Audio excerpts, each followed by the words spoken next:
दोस्तों, कहते हैं यदि उल्लू को दिन में दिखाई नहीं देता है तो इसमें सूरज का क्या दोष है। वर्षा की बूंद यदि चातक के मुख में नहीं आती है तो इसमें बादल का क्या दोष है। यदि तुम तैरना नहीं जानते हो तो इसमें नदी का क्या दोष है। बसंत ऋतु में पेड़ में पत्ते नहीं निकले तो इसमें वसंत का क्या दोष है। यदि आप मूर्ख हो तो इसमें ज्ञानी का क्या दोष है। कहते हैं मनुष्य की मूर्खता ही उसके लिए सबसे बड़ी दुखदाई होती है। मूर्खतावश मनुष्य बिना किसी के कष्ट पहुंचाए ही कष्ट भोगता है। मनुष्य का मूर्ख होना उसके लिए अभिशाप है। आज की कहानी भी इसी विषय पर है। आपसे अनुरोध है कि वीडियो को स्किप मत करना, आपके लिए बहुत महत्वपूर्ण जानकारी मिलने वाली है। मित्रों, किसी गांव के बाहर एक कुआं था जिसमें बहुत सारे मेंढक रहती थी। उन मेंढकों ने नहीं कभी कुएं से बाहर की दुनिया नहीं देखी थी, वे बस उसी कुएं को ही अपना संसार मानते थे। उसी में अपने परिवार के साथ बड़े आनंद से रहती थीं। उन्हें अपने उसी संसार पर ही बड़ा घमंड था। एक दिन धोखे से उस कुएं में एक समुद्र का मेंढक पहुंच गया। समुद्र का मेंढक उन मेंढकों से कुछ अलग दिखता था। समुद्री मेंढक को देखकर कुएं के सारे मेंढक हैरान थे। अब से पहले उन्होंने ऐसा मेंढक नहीं देखा था। वो एकदम अलग प्रजाति का मेंढक दिख रहा था। उन सब ने आपस में विचार किया कि भैया, आज से पहले हमने कभी इस तरह के जीव को यहाँ नहीं देखा है। जरूरी है हमारे लिए कोई नई मुसीबत हो सकता है। अब तो कुएं के सारे मेंढक डरकर इकट्ठे हो गए। उनमें से एक मेंढकों का सरदार था। वे सब अपनी फरियाद लेकर अपने राजा के पास पहुंचे और उसे पूरी बात बताइए कि महाराज, हमारे नगर में एक अजीब तरह का प्राणी आ गया है जो देखने में कुछ हमारी तरह लगता है और रंग रूप में बिल्कुल अलग है। अब से पहले हमने उसे यहाँ कभी नहीं देखा है। मित्रों, मेंढकों की बात सुनकर मेंढकों का राजा घमंड में भरकर तुरंत उस समुद्री मेंढक के पास पहुंचा और पूछने लगा, क्यों भाई, तुम कौन हो?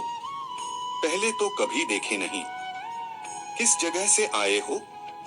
मेंढक राज के पूछने पर समुद्री मेंढक कहने लगा, हे भाई, इतना हैरान होने की बात नहीं है। मैं भी तुम्हारा ही जाति भाई बंधु। फर्क इतना है कि तुम इस कुएं में रहते हो और मैं सागर में रहता हूँ, इसलिए तुमसे थोड़ा अलग दिख रहा हूँ। धोखे से मैं इस कुएं में यहाँ पहुँचा हूँ। क्या तुम मेरी इस कुएं से बाहर निकलने में मदद करोगे? यदि मैं इस कुएं से निकल जाऊंगा तो मैं अपनी दुनिया में चला जाऊंगा। यहाँ रहकर मेरा वैसे भी दम घुट रहा है। तुम इस छोटे से कुएं में कैसे रह लेते हो? हमारे साथ चलो और अथाह सागर के जल में स्वर्ग जैसी जिंदगी का आनंद लो। हमारी दुनिया बहुत बड़ी है जिसका कोई और छोर नहीं है। तुम कहाँ इस छोटे से कुएं में पड़े रहते हो? दोस्तों को समुद्री मेंढक की बात सुनकर कुएं के मेंढक को बहुत बुरा लगा। कुएं के मेंढक ने कहा, क्यों भाई मूर्ख बना रहे हो? कौन सी दुनिया की बात कर रहे हो? दुनिया तो सिर्फ यहीं तक सीमित है, इससे बाहर कोई दुनिया नहीं है। और तुम यहाँ से निकलकर जाने की बात कर रहे हो। यहाँ से निकलकर तुम कहाँ जाओगे? कुएं के मेंढक की बात सुनकर सागर का मेंढक दुविधा में पड़ गया कि अब मैं इन्हें कैसे समझाऊं। सागर का मेंढक बोला, मित्र, लगता है तुम इस कुएं से निकालकर कभी बाहर नहीं गए हो, इसलिए तुम्हें बाहर की दुनिया का कोई ज्ञान नहीं है। तुम्हें नहीं मालूम है, इस कुएं से बाहर एक बहुत ही खूबसूरत और बहुत विशाल संसार है जिसमें हजारों नदियां हैं, लाखों ताल तलैया है, कई विशालकाय समुद्र है जिनमें मेरी तरह प्राणी रहते हैं और स्वर्ग जैसी जिंदगी का अनुभव करते हैं। तुम तो इस छोटे से कुएं में पैदा हुए हो, इसी में खेल कूद कर बड़े हुए हो, बाहर कभी निकल कर गए नहीं, इसलिए तुम्हें यह कुआं ही सबसे बड़ा संसार लगता है। मेरे साथ चलो तो मैं तुम्हें कुएं से बाहर की दुनिया का दर्शन कराऊंगा। दोस्तों, कुएं के मेंढक को लग रहा था कि यह प्राणी हमसे मजाक कर रहा है। जरूरी है कोई बहरूपिया है जो हमें मूर्ख बनाकर लूटना चाहता है। कुएं के मेंढक ने कहा, अच्छा ये बताओ, तुम जिस सागर की बात कर रहे हो वो कितना बड़ा है? कुएं के मेंढक ने एक लंबी छलांग लगाई और कहा, क्या इतना बड़ा है तुम्हारा समुद्र? समुद्री मेंढक ने कहा, नहीं नहीं मित्र, इससे भी बहुत बड़ा है। कुएं के मेंढक ने एक और ऊंची जंप लगाई और पूछने लगा कि क्या इतना बड़ा है तुम्हारा सागर? सागर के मेंढक ने फिर कहा, नहीं भाई, ये तो कुछ नहीं है, इससे भी बहुत बड़ा है। अब तो उसने कुएं के एक कोने से दूसरे कोने तक छलांग लगाई। क्या तुम्हारा सागर इतना बड़ा है? सागर का मेंढक कहने लगा, क्यों भाई, उछल कूद कर मूर्खता प्रकट कर रहे हो? सागर तो बहुत बड़ा है, उसका विस्तार, उसकी विशालता तुम्हारी छलांग नहीं माप सकती। वो तो अनंत अनंत गुना बड़ा है। तुम जिस कुएं को अपना संसार मार रहे हो, तुम्हारे ऐसे संसार तो उसमें असंख्य बन जाएंगे। तुम्हारा ये संसार तो सागर के सामने सूर्य को दीपक दिखाने जैसा है। मित्रों, समुद्री मेंढक की बात सुनकर कुएं का मेंढक चढ़ गया। वो झुंझलाता हुआ बोला, क्यों भाई, मूर्ख बना रहा है? मैंने तेरे जैसा झूठ बोलने वाला नहीं देखा है। एक पर एक झूठ बोले जा रहा है।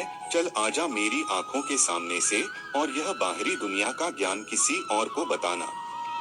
मैं तेरी मूर्खतापूर्ण बातों में नहीं आने वाला। जरूर तू हमें मारकर यहाँ का राजा बनना चाहता है, हम तुझे तेरी में सफल नहीं होने देंगे। इतना कहकर कुएं के सारे मेंढकों सागर के मेंढक को मारने के लिए दौड़ पड़े। सागर का मेंढक जैसे तैसे अपनी जान बचाकर कुएं से बाहर निकल कर आया और कुएं के ऊपर से झांककर बोला, अरे मूर्खों, मैं तुम्हें सच्चाई से अवगत कराना चाहता था, मगर किसी ने सच कहा है कि मूर्खों को समझाना अपना समय खोटा करने जैसा है। जिसने कभी खाना नहीं खाई वो भला मिठाई का स्वाद कैसे जान सकता है? जिस तरह दुष्ट स्त्री का भरण पोषण करने से, मूर्खों को ज्ञान देने से और रोगियों के साथ बैठने से विद्वान पंडित भी दुखी हो जाता है, उसी तरह मैं भी तुम्हें केवल उपदेश से नहीं समझा सकता।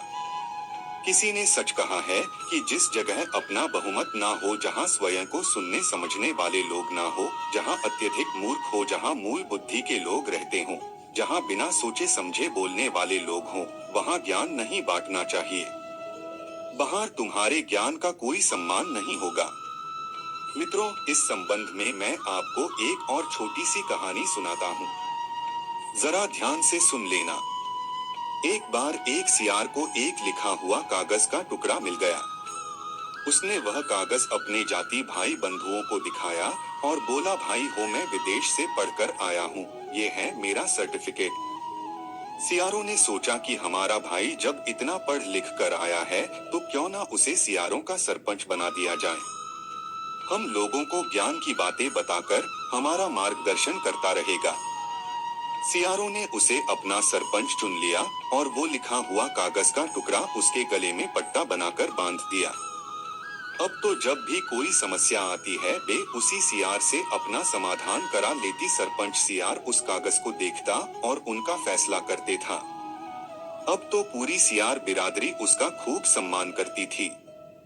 जाति में उसकी खूब धाक जम गई थी। एक दिन कुछ सियार अपने सरपंच के साथ घूमने के लिए निकले। घूमते घूमते में गांव के नजदीक पहुंच गए। उधर गांव के कुत्तों ने सियारों को देख लिया तो भी समूह बनाकर भौंकते हुए सितारों पर टूट पड़े। सियार अपनी जान बचाकर वहां से भागने लगी। सहयोग से कुत्तों के बीच सरपंच जी फंस गए। सारे कुत्ते मिलकर सरपंच जी को नोचने लगे।